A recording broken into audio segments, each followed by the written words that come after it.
They called it the machine that made Ferrari tremble, a mechanical beast born from obsession, refined in battle, and perfected on the track by Ken Miles himself. It wasn't just built to win, it was built to destroy limits. On the tracks of Le Mans, it roared like nothing the world had ever heard. But deep inside Ford's empire, fear took hold. Executives panicked. The truth was overshadowed by corporate pride and betrayal. This isn't just the story of a car, it's the story of how Ford silenced the very man who could have changed racing history forever. The betrayal. The finish that wasn't.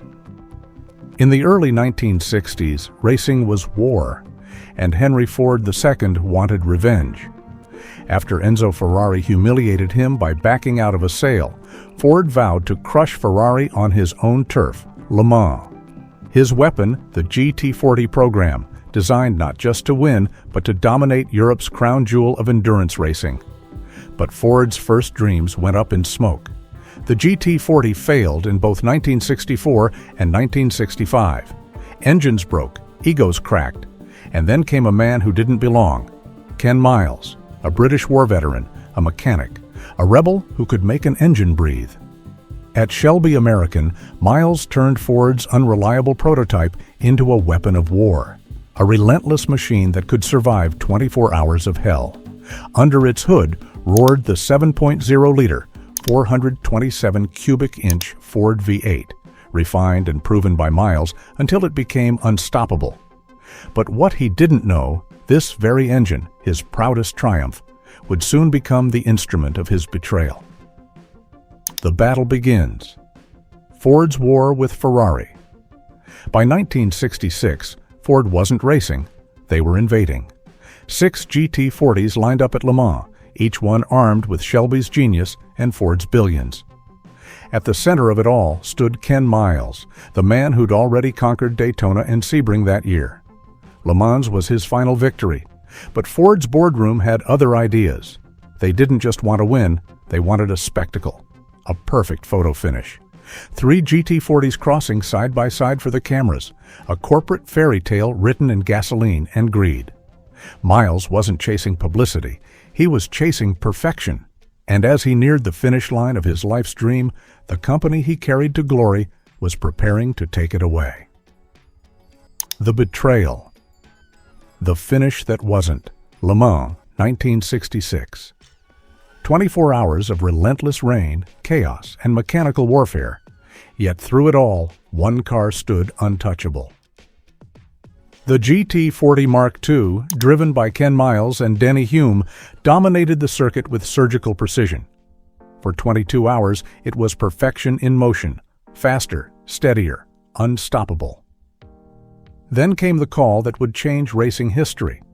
Leo Beebe, Ford's executive, demanded a staged photo finish, 3 GT40s crossing together, a choreographed victory to impress the suits in Detroit. Shelby reportedly objected, but orders were orders. Miles hesitated, torn between loyalty and pride. Then he lifted his foot off the throttle. The crowd cheered as 3 GT40s thundered across the line side by side. But the glory was an illusion. Because Bruce McLaren's car had started a few meters behind, he was declared the official winner. Ken Miles, the man who had carried Ford to its greatest triumph, was denied his moment. No trophy, no celebration, just a hollow smile for the cameras, and the quiet ache of a legend betrayed by the machine he made invincible. The aftermath. A victory stolen, a legacy silenced. Ken Miles didn't rage, didn't argue, didn't even flinch. He simply looked at the cameras, smiled faintly, and said, "Well, that's that." But behind those calm eyes, something shattered. This wasn't about recognition, it was about justice. He had poured his soul into the GT40, shaping it bolt by bolt, tuning it until it felt like an extension of himself. And in the moment that should have crowned him a legend, Ford erased him from his own masterpiece. Even Ferrari's own engineers would later confess, Ford had built a monster, but that monster wasn't born in Detroit's boardrooms. It was born in Ken's hands, in the sleepless nights, in the relentless search for perfection. 2 months later, Miles returned to the track to test Ford's newest creation, the J car. It was meant to be faster, lighter, deadlier. But at over 200 miles per hour, the car lifted, flipped, and exploded in fire. Ken Miles was gone, taken by the very dream he'd given his life to perfect. As the smoke cleared, Ford moved on to celebrate their victories. But racers knew the truth. They had lost more than a driver. They had silenced a legend twice. The engine that outran death. Ken's mechanical legacy. Ken Miles's body may have perished in the flames, but his genius never did. His spirit was etched into every GT40 that thundered across the finish line after him, in the way it cornered with impossible precision, in the balance of its weight, in the heartbeat of its machine. The 427 cubic inch Ford 5.8 he perfected became the soul of Ford's 4 consecutive Le Mans victories from 1966 to 1969.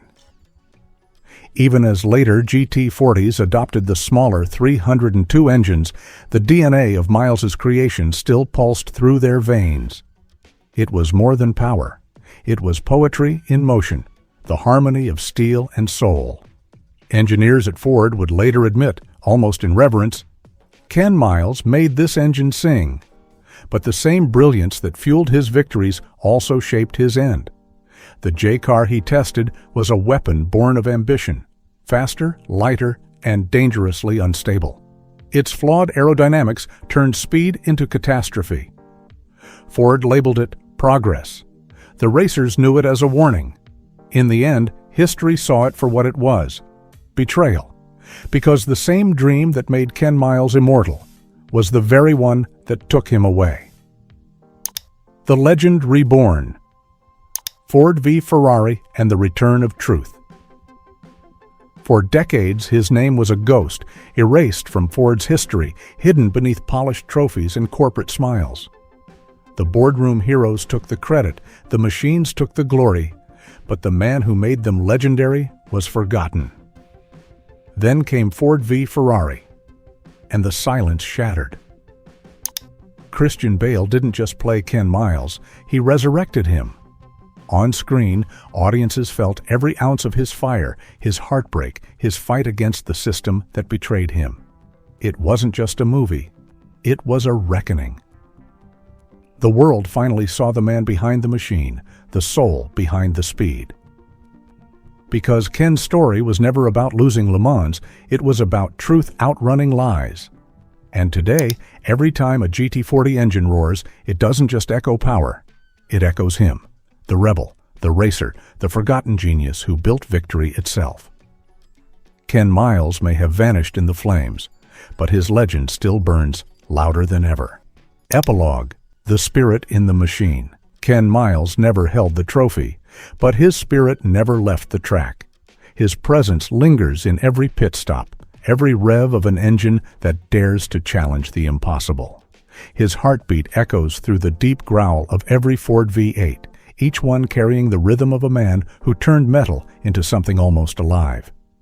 You can feel him in the way a GT40 hugs the corner, balanced between control and chaos. That's where Ken still lives. He didn't just build cars, he built emotion into motion, engineering into art. The world measured victory in trophies and headlines, but Ken measured it in moments, in perfect laps, in engines that sang like thunder, in the pursuit of something pure.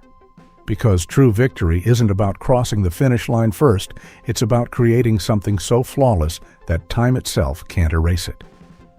And every time a Ford engine roars to life, every time its echo fades into the wind, it carries a whisper that refuses to die.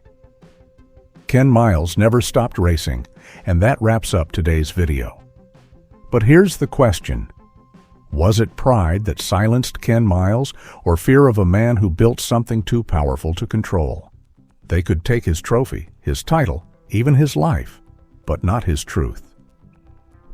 Ken Miles didn't just drive, he forged a legacy no corporation could ever own. If you believe true legends never die, hit like, share his story, and keep his engine roaring through time.